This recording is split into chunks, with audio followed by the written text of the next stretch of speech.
Thank you. Dom, you're a hard act to follow. You're quite eloquent, so I'll do my best. I'm not used to this, so please bear with me.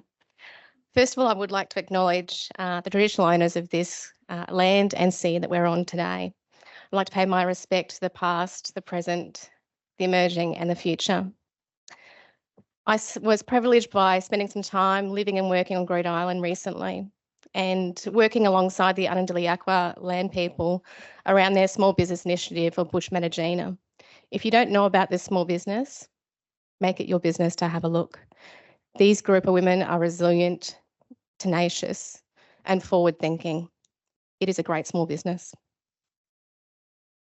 I'd also like to acknowledge Councillor Brady Ellis from Townsville for attending today, and our strategic partners, Smart Precinct North Queensland. So we've got CEO Cassandra Casalino and Shelley Granger here, and they are instrumental in partnering with Council around innovation and entrepreneurship. They make our small business thrive.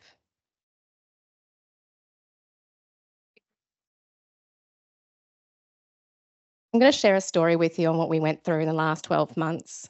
It was our customer journey experience. And so I'm going to start with the why, the what, the how, and then result and the impact. So Townsville is fantastic, and it's just not south to Cairns. We have just ticked over 200,000 population, and we have now just achieved $15 billion worth of gross regional product. That means about 5% of the gross state product. So we're thriving. We have around 12,500 registered businesses. A majority of that is small business. This journey started through a lone nut. I'm not sure how many of you have seen the lone nut video. It was part of a TED talk. You've got a nod. I've got one nod, a couple of nods. The lone nut, have a look at it. It's on YouTube. And basically, it was about a movement and about change. So there was one festival goer. They were at a festival, and he was out on his own, waving his hand, having a great time. Everyone's looking, going, yeah, right, bit mad. And then there was a first follower, and out he came. And they're grooving and they're dancing and they're having a great time. Everyone's thinking they're crazy. Then the next, then the next, and then the next. And they had a movement. So we used that initiative as a part of a planning and development customer journey. We had a lone nut. His name is Ben Smith. He is our coordinator of economic attraction. He came to us and said, we've got a problem. Our small businesses are unhappy. They find council hard to deal with. They don't want to do business with council. Processes are hard. It's time consuming. They don't know what to do. They haven't got any answers. So my role, City Growth, is all forward facing. I was like, oh, this is a problem. Right, let's elevate this. So we got buy-in. So we went through an initiative around creating a workshop with our staff and identify how many times does our customer, whether it be major investment developers or mum and dad, how many times or how many ways do they touch council to get the information they want? I'm not sure how many people were here for Len's session yesterday, and he spoke about the process mapping. We did an initial process map, and I can tell you it was shocking. There was over 8 different ways, if not more, to contact council, and some of those ways ended with no answer. So it was a revelation. So the buy-in meant that we went through a consultant, and that was Len Kosovo of LK Advisory from Perth, and I do regard him as Australia's leading consultant in this space around customer journey. So we were out to seek what it meant for our customers. We wanted to do better. We wanted to be better. So it was a warts and all experience. We heard things we didn't want to hear, and we uncovered things that we didn't want to see. It was painful. There were people involved. So in my city growth team, I've got around 30 staff. It's quite diverse. There's economic development, defence, strategic planning, and placemaking. But I sit alongside the development assessment team. And that team has around 60 people. And then we are supported by business support. So altogether, we've got about 80 to 90 people. Every single one of those people went through this process mapping journey. Some of these people have been in the organisation for over 20 years. It was raw. They're human and they made some of these processes. So I'll get to that change in a minute. The primary function for this process was to create the 3 Cs, the certainty, the clarity, and the consistency in the customer experience. We kept that front and centre.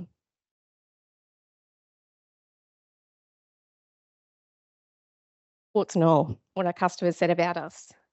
Sometimes we're inconsistent with our decisions from officer to officer. I think we spoke about that before. Depends on who you get. What if? We relied on email too much. We just sent out correspondence. Customers received it point blank. Shocking. We needed to provide constructive advice early in the application process. Give them a bit of a heads up. What information are they missing? Is this likely? And provide fast decision making. So in comes Len, all the way over from the Great West. We did extensive consultation. So it was around 500 surveys went out, and we spent an intensive week with both staff and our customers. And those customers were mums and dads, major developers and industry. And we had over 30 to 40 workshops. It was intense. It was raw. Len joked about it yesterday, and it brought back some emotions. I remember thinking it kind of felt like the Band of Brothers, where people were falling away the sidelines, and people were keeling over dead, because for them it was very personal, and they we're going to lose people along the way. That wasn't the case. I'm proud to say we kept going. We stayed together and we kept the focus real. So the 3 Cs: the customer experience, in certainty and clarity and consistency.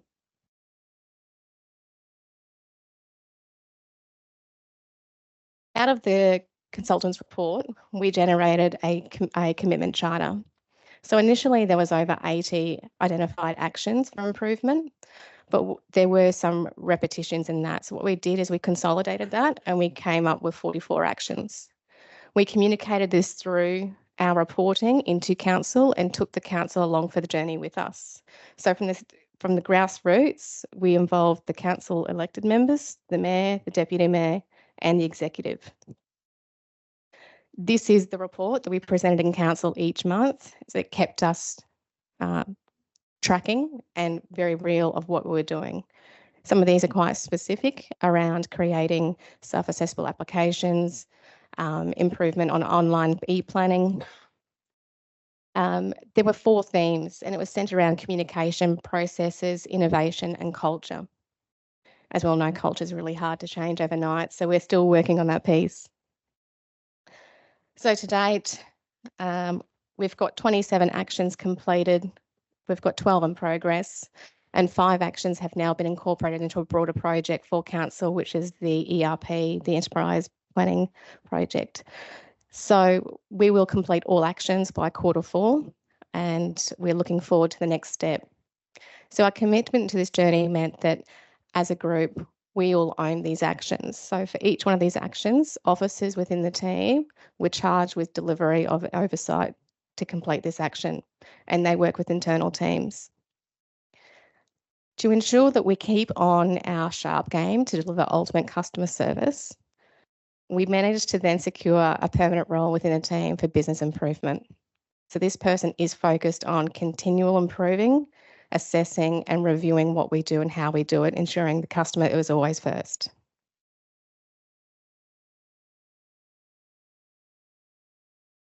So what did our customers want? Really simple. I think someone said it earlier today, if not yesterday, around for council, just do what's legislative requirement and step out of the way. Let the customer just do business with us, make it easy. So they want visibility, they want certainty, they want consistency. They want to know what we will and won't approve. How long will it take? How much will it cost? And who's going to make the decision? Simple applications should be decided quickly. Better collaboration with internal business areas and identify issues early in the process. Conduct more site inspections. I laugh because it reminds me of one of the actions. in this process mapping unveiling, we spoke about the plumbers going out on site. And this is going to seem crazy because I couldn't believe it myself.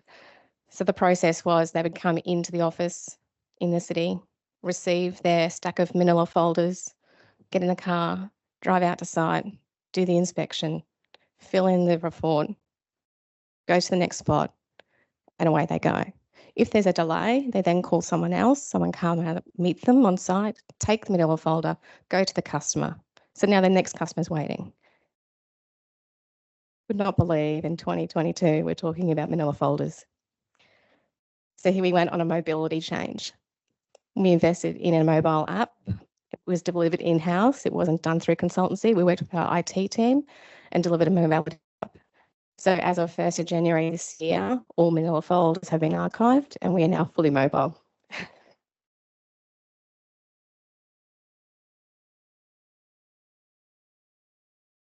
More importantly, what did our staff want from our customers? So what we found is there was a promise to our customer. If you do this, we will do that. If we do this, you can expect that. So we made that very, very clear with our customers from the get-go, is that we were on this journey and the end result was that we wanted them to have a better experience for council, and we're going to do this collaboratively through co-design. So our staff needed good quality applications. What we found were receiving applications that were missing information. There was RFIs going out left, right and centre. It was causing delays, frustration on both ends. Applicants to provide a better engagement with the community prior to lodging applications. So not all applications require statutory community engagement. But in good business, it would be great to work with community and say, hey, we're looking at this development. What are your thoughts? And applicants to keep their clients up to date on a process and any issues that may arise. So that engagement between the customer and the assessment manager became quite important. Rather than delivering an email a part of the assessment process, one of the simplest measures we took very, very early, and it was a small hinge that swung a huge door, was calling the customer first every single time. Previously, correspondence we sent out by email, they received the information, and for them it could be either great news or not so great news. It is now part of our culture to call customer every single time. Some of our improvements. Call before you issue correspondence. So we created a customer service commitment, and this is available online. So around the pillar of communication, call before issuing correspondence, be clear in our performance standards to provide certainty. And we have quarterly industry engagement. Processes. We triage applications early for straightforward applications and proceed to approval quickly. So we do this through our duty officer. We have a duty officer online and also in person that anyone can come into and ask questions direct with a planner on any given day. There's no appointment necessary and it's free. Same day approvals for low risk applications. So we have 8 now same day approval applications. So these relate to sheds or side setbacks or whatnot, but it's all done within the same day. You lodge in the morning, you get the approval in the afternoon. And we reviewed our delegation matrix. So what that meant is we started to empower our officers to make planning decisions. That created efficiency like you would not believe. Before this, the decision making would be escalated up through the team manager into the chief planning officer, and at times it would go to the CEO. So we reviewed this, and now the planning officer has a far more delegation to make planning decisions according to legislation requirements. Innovation pace. So we created internal dashboards for our team, and we display that on our walls every single day. So as an application comes in, we can see that tally come up. We know where that application sits with the assessment manager and what process it is in the application process. So it's a bit of a live tracker for us, and it keeps us real. mobility in the field for some of the quicker approvals in the plumbing sector. And we also continue to provide incentives for our communities. So I had 4 components within our development incentives, and that included infrastructure waiver charges waived, cash components for facade upgrades, infill development, and I'm missing one. I'll come back to you on that. And then our online environment. I'm not sure how many people have looked at Townsville City Council's website. It's a bit of a rabbit warren, and we're still getting there. I think we spoke about this yesterday. We needed to ensure that our customers certainly got our information from planning development within 3 clicks. So we're on that journey to improve the online presence. When we took a real hard look at ourselves, we tasked ourselves to find a bit of information, and more times than not, it took 20 clicks to get the information, and sometimes we didn't even find it. Culture piece. Creating that safe space of trust and empowerment. We're still going through this. So this is around creating a space where people can make mistakes or ask for help and not be criticised or demeaned.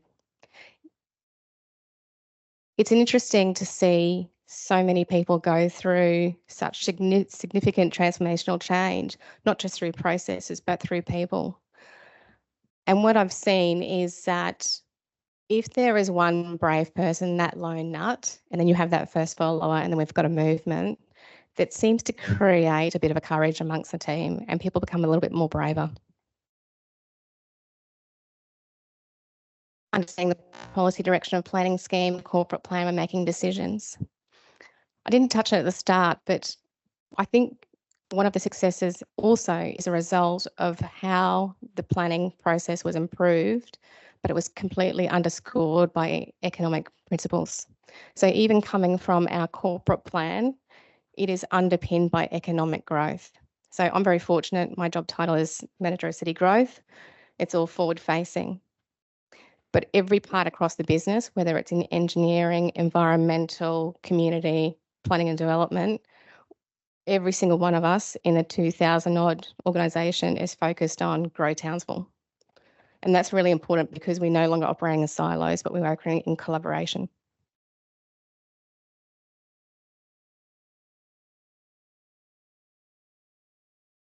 What am I going on? I'm going back.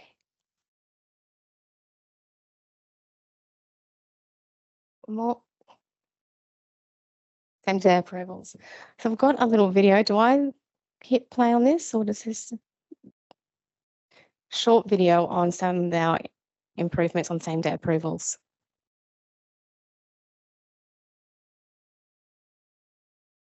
Oh, I haven't got it. Thank you. No. Luke, what am I doing wrong?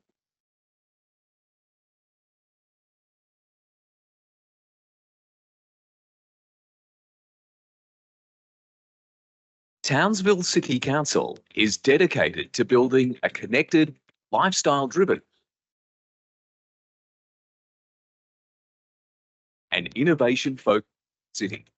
We are committed to delivering service excellence while being led by our community to create an exciting today and future.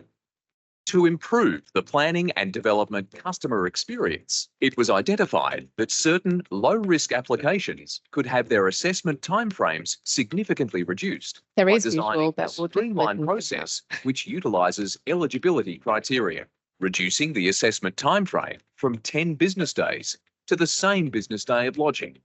Introducing same-day approvals. There are 2 application types which can currently be processed as same-day approval. Secondary road frontage encroachments, side or rear boundary encroachments where there is no residential neighbour.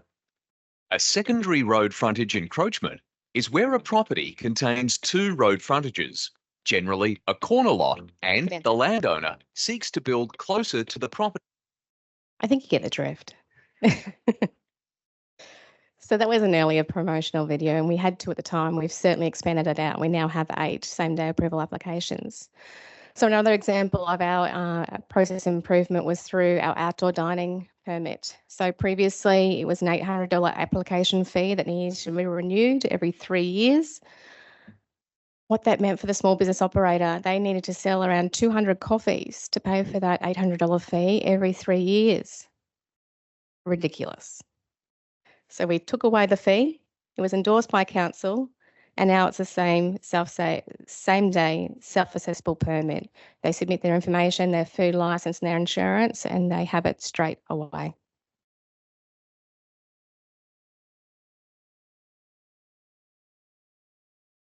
All right, so some of the improvements also through timeframes. So we are tracking for 95% application achieved timeframes for legislative requirements.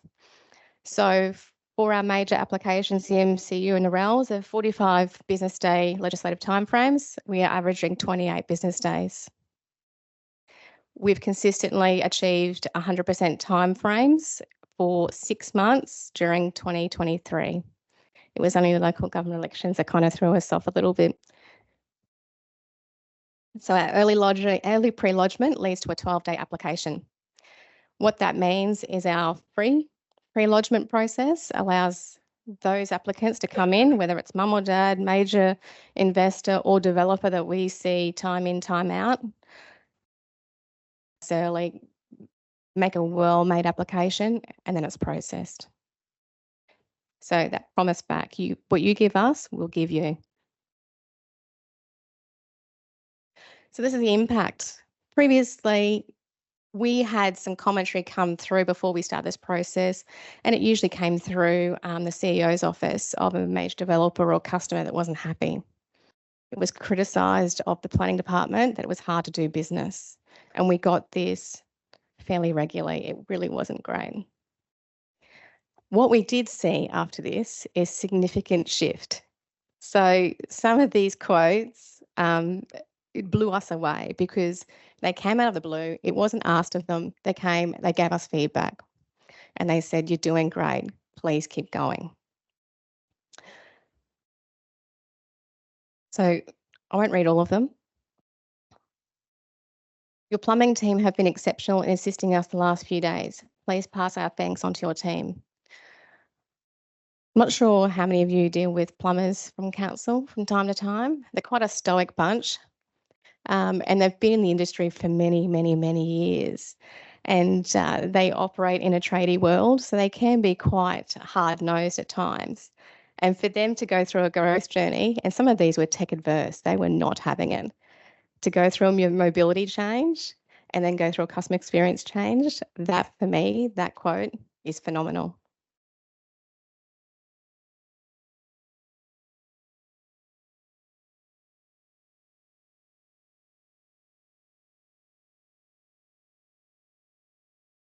This particular quote came from a long-standing industry customer who has had a love-hate relationship with council for some years. I joined council in 2022 and I knew of this person before then.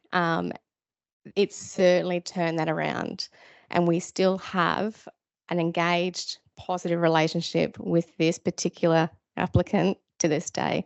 So I really do hope that we commit to this journey long-standing and we then become the place to invest, do business, and it's easy to work with council. That's the narrative that I'm looking for. I want to grow Townsville. The team wants to grow Townsville. We are on a growth journey to achieve a population of 240,000 in the next 10 years or so. We need to achieve that.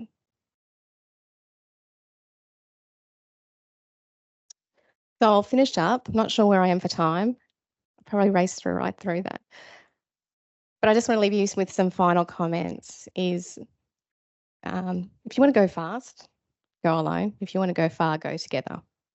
I certainly saw that with the planning and development team, with the assistance of Len and all the executive support and the council members.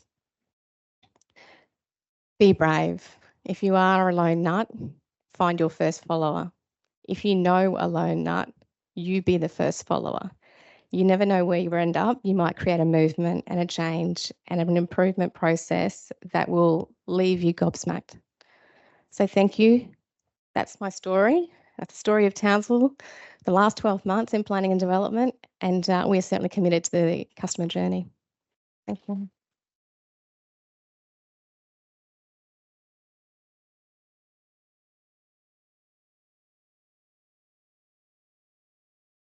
Great. Thanks, Nyree. So, yeah, it's great to hear about that particular journey. I think the culture piece is a particularly challenging piece in councils, isn't it? At times, changing culture can feel like steering the Titanic a bit. So appreciate the sort of the work and effort that it takes to do that as well. So obviously a great result. Have we got any questions for Nyree? She's not taking questions on encroachments today, but anything else is for fair games. I think we've got one down the back there.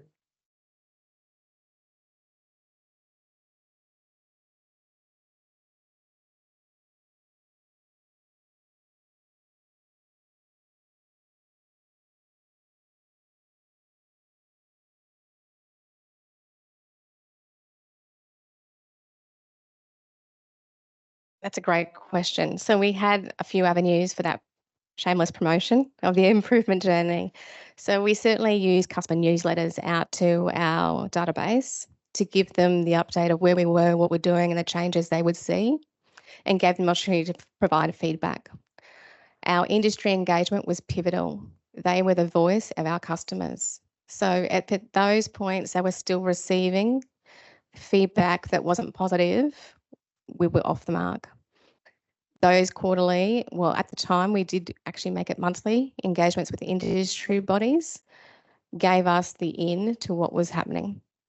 And then we did the not usual promotion through social media, the website, and also our council elect became really strong spokespersons.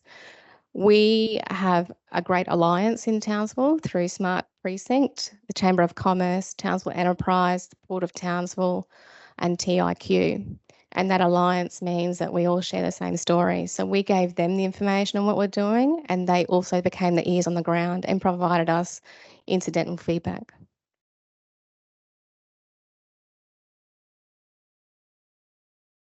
Yeah, that's okay, because we're running a little bit behind time. But obviously, if you want to catch up with Nyree in the break at lunch to do a bit of a deeper dive, I'm sure Nyree's happy to do that as well.